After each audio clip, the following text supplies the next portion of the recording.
एक जंगल में एक खरगोश रहता था। वह बहुत ही डरपोक था।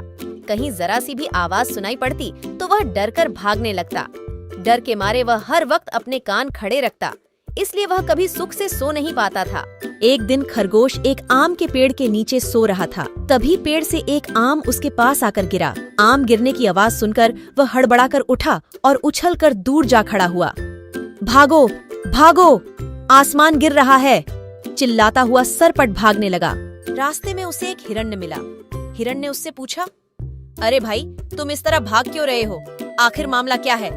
खरगोश ने कहा, अरे भाग भाग, जल्दी भाग, आसमान गिर रहा है। हिरण भी डरपोक था, इसलिए वह भी भयभीत होकर उसके साथ भागने लगा। भागते भागते दोनों जोर जोर से चिल्ला रहे थे, भागो भागो, आसमान गिर रहा है। उनकी देखा देखी डर के मारे जिराफ, भेड़िया, लोमड़ी, गीदड़ तथा अन्य जानवरों का झुंड भी उनके साथ भागने लगा। सभी भागते भागते एक साथ चिल्लाते जा रहे थे, भागो भागो, आसमान गिर रहा है।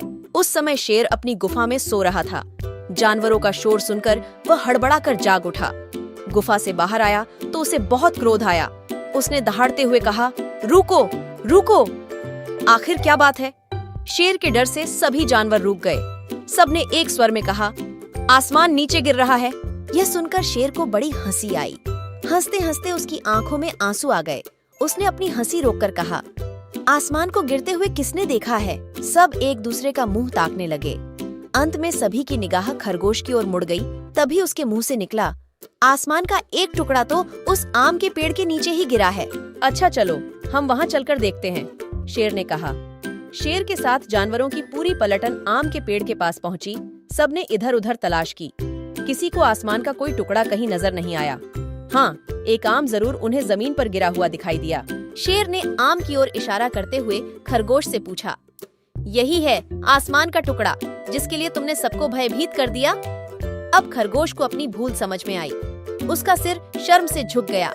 वह डर के मारे थर थर कांपने लगा। दूसरे जानवर भी इस घटना से बहुत शर्मिंदा हुए।